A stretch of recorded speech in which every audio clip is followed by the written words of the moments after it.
மனித தேகம் சூதாடும் பலகை போன்றது. 5 இந்திரியங்களும் சூதாடு கருவிகளாம். சீவன், இச்சா, ஞான, கிரியை ஆகிய 3 கண்களாய் விஷய சுகமாகிய ஆதாயத்தை அடைய தேகத்தில் சூக்குமமாயுள்ள 51 அக்கரங்களையுடைய ஆதாரங்களில் பொருந்தி கண்ணுக்குத் தெரியாமல் புலப்படுகின்றது. சந்திரகலை, சூரிய கலைகளை அக்னி கலையோடு சேர்த்து ஒளிபெருகச் செய்தலே ஆத்ம சாதனமாகும். சீவன் உடலை பற்றிய போது அதன் இயக்கம் உணரப்படுவது போல, சீவன் சிவத்தை பற்றிய போது அதன் சூக்கும நிலையான விந்து நாதம் உணரப்பட்டு சிவநடனத்தை கண்டு நாதாந்தம் செல்லலாம்.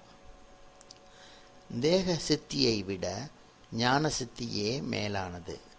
தேக சித்தியை விட ஞான சித்தியே மேலானது. உடம்பில் காற்றின் தத்துவம் இருக்கும் வரை சுத்த தத்துவம் விளங்காது. சிரசின் மேல் நாதம் படர சீவன் அவ்வழியே சென்று சிவத்தை உரிமையாக்கிக் கொள்வான். ஆகாயப்பேற்றில் சிந்தனையுடையார்க்கு விந்து மண்டலம் ஒளி பரவி விளங்கும். குண்டலியின் ஆற்றல் கீழ்முகப்படுத்தப்படுமாயின் அழிவு உண்டாகும். வாழ்வில் பந்தப்படுத்தும் பாசத்தை சிவாக்கினியில் வைத்து எரித்தால் இருள் நீங்கி ஒளி பெருகும். அடயோக நெறி பற்றி உடல் ஆற்றலை மட்டும் பெருக்கி ஞானமின்றி இருப்பின் அழிவு உண்டாகும். இந்திரியங்கள் உலக நோக்கின்றி அகநோக்காக அமையுமாயின் பேரின்பம் உண்டாகும். ஆன்மா அருளால் தேனுண்ட வண்டு போல சகசிரதல மலரில் உள்ள நாதத்தில் திளைத்திருக்கும். ஆன்மா அருளால் தேனுண்ட வண்டு போல சகஸ்திர மலரில் உள்ள நாதத்தில் திளைத்திருக்கும். ஆன்ம ஞானம் பெற வைராக்கியத்தோடு ஞான சாதனையும் இன்றியமையாது வேண்டப்படும். ஆன்ம ஞானம் பெற வைராக்கியத்தோடு ஞான சாதனையும் இன்றியமையாது வேண்டப்படும். உடம்பிலிருந்து வெளியே செல்லும் காற்றாகிய அபானனும் உள்ளே புகுகின்ற காற்றான பிராணனும் சுவாச இயக்கமாக இந்திரியங்களால் உடலில் பொய்யான போகத்தையே விளைவிக்கின்றன. பிராண அபானன் இயக்கத்தை அறிந்து செயல்படுத்தினால் கும்பகம் அமைந்து சுழுமுனை விளங்கும். நன்மையானவற்றை நினைந்தும் பேசியும் இருந்தால் மனம் புறத்தே செல்லாது அறிவினில் அடங்கி இருக்கும். நன்மையானவற்றை நினைந்தும் பேசியும் இருந்தால் மனம் புறத்தே செல்லாது அறிவினில் அடங்கி இருக்கும். பெண்களது மையலில் ஈடுபட்டோர் பாறையில் வைத்த ஆடை போல பறந்து கெடுவர். பெண்களின் மையலில் ஈடுபட்டோர் பாறையில் வைத்த ஆடை போல பறந்து கெடுவர். சிதாயப் பெருவழியில் மனத்தை நிறுத்தி தியானம் செய்வோர் பராசக்தியின் அருளை பெறுவர். சிதாயப் பெருவழியில் மனத்தை நிறுத்தி தியானம் செய்வோர் பராசக்தியின் அருளை பெறுவர். ஞானிகள் இன்ப துன்ப நினைவுகளில் ஈடுபடாது சிவானந்தத்தில் திளைத்திருப்பர். ஞானிகள் இன்ப துன்ப நினைவுகளில் ஈடுபடாது சிவானந்தத்தில் திளைத்திருப்பர். இந்திரியங்கள் சத்தாதி விஷயங்களை பற்றவில்லையெனில் உணர்வு பெருகி மூலாக்கினியே ஒளியாக மாறும். இந்திரியங்கள் சத்தாதி விஷயங்களை பற்றவில்லையெனில் உணர்வு பெருகி மூலாக்கினியே ஒளியாக மாறும்.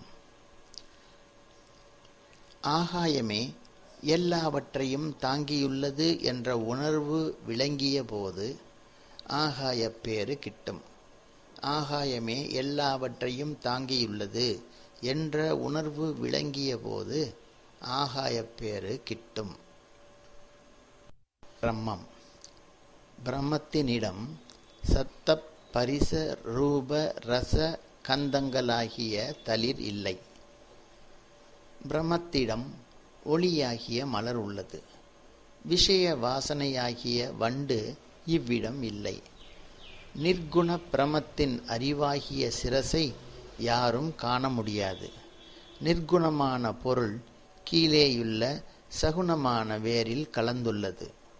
ஆனால் நிர்குணத்தின் இருப்பு சகுணமாகிய தாளில் இல்லை. உலகில் காணப்படும் மலர்களாகிய கொத்துக்கள் அங்கு இல்லை. ஆனால் அனுபவிக்கப்படும் ஒளியாகிய மலர் உண்டு. ஒளி கிரணங்களை வேறாக பிரித்துச் சூடும் தலையில்லை. கர்மகாண்ட அறிவாகிய கிளையில் ஞானமாகிய நிர்குண பிரமத்தை காண முடியாது. உலக போகத்தால் வரும் இன்பம் நிலையில்லாதது. உலக போகத்தால் வரும் இன்பம் நிலையில்லாதது. திருமணம்.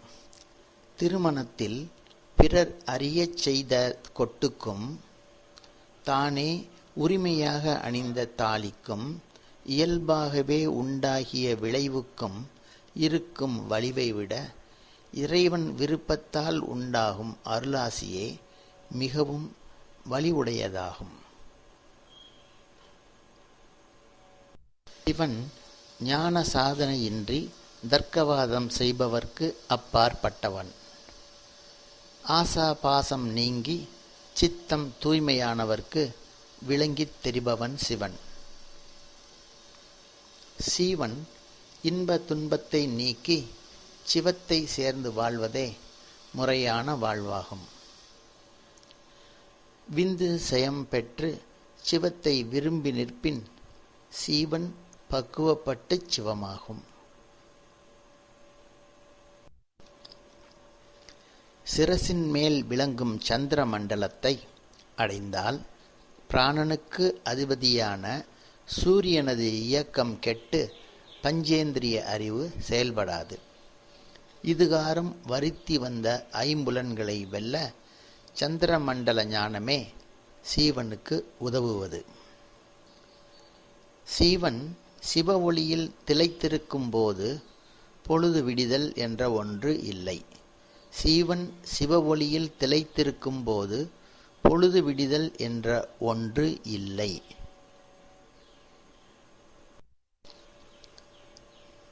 விஷய வாசனைகள் ஞான சாதனைக்கு தடையானவை என்று உணர்ந்து சீவன் அவற்றை விட்டு நீங்க வேண்டும். சிவபெருமான் துணை சீவனுக்கு கிட்டிய பின் விஷயப்பற்றுக்கள் எல்லாம் நீங்கிவிடும்.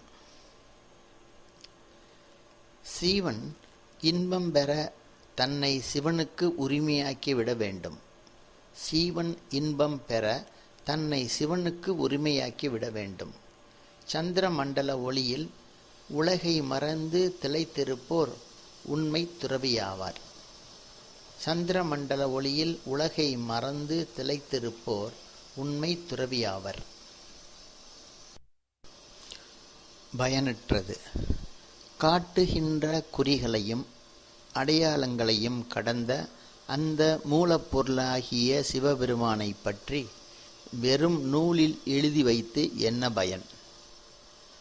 உண்மை ஞானத்தை கூட்டி வைக்கின்ற ஞான குருவாகிய சிவன் உணர்த்தினால் அல்லது ஆட்டின் கழுத்தில் பயனற்று தொங்கும் சதைப்பிடிப்பு போல ஏட்டின் படிப்பு பயனற்றதாகும். மோன சமாதி. மோன சமாதி குருவருளாலும் திருவருளாலும் கைகூடுவதாகும். மோன சமாதி கூடினவர் இடையீடின்றி சகச நிட்டையில் இருப்பார். அவர் எல்லாம் உணர்வதோடு பிறர்க்கும் உணர்த்த வல்லவராவர். அவர் சிவசக்தியோடு கூடி உலகை மறந்து தம்மை அறிந்து நிற்பார்.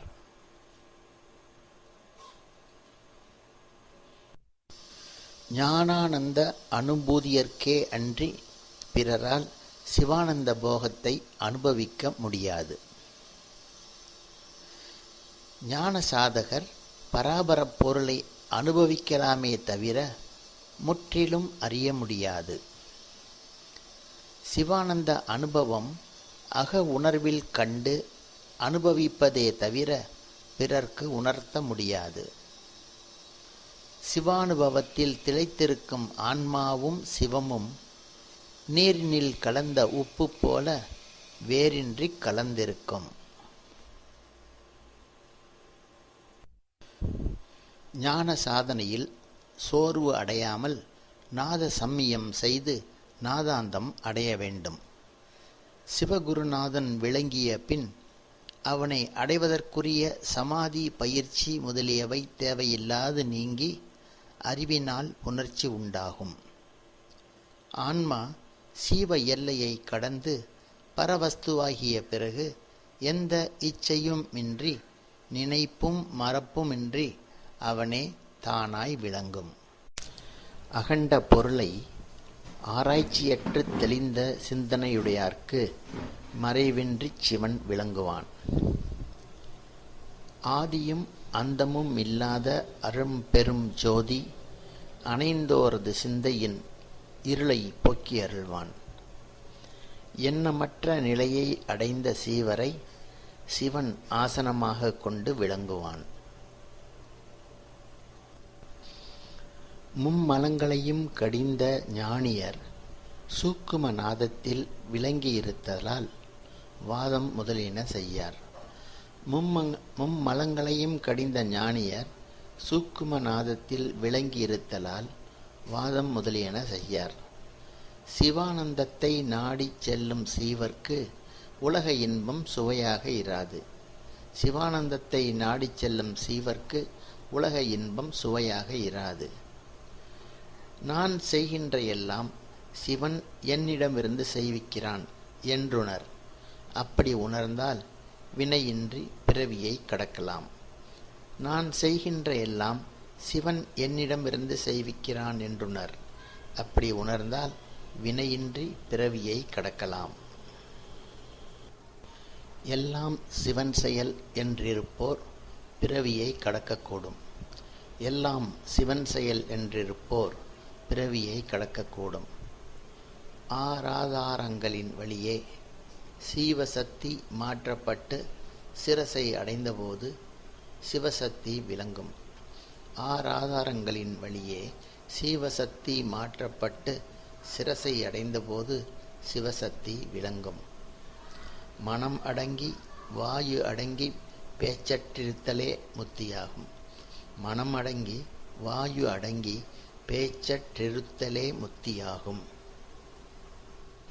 பல பிறவிகளில் இறைவனை வழிபட்டவர் இப்பிறவியில் நிலையான அமைதி பெற்றிருப்பர். பல பிறவிகளில் இறைவனை வழிபட்டவர் இப்பிறவியில் நிலையான அமைதி பெற்றிருப்பர். தம்மை மறந்து சிவனை நினைந்து உன்மத்த நிலையிலுள்ளவரே ஞானியர் ஆவார். தம்மை மறந்து சிவனை நினைந்து உன்மத்த நிலையிலுள்ளவரே ஞானியர் ஆவார். உடம்பில் விந்து நாதத்தை எழுப்பி அதில் அன்பு கொண்டு நிற்பதே ஞான பூசையாகும்.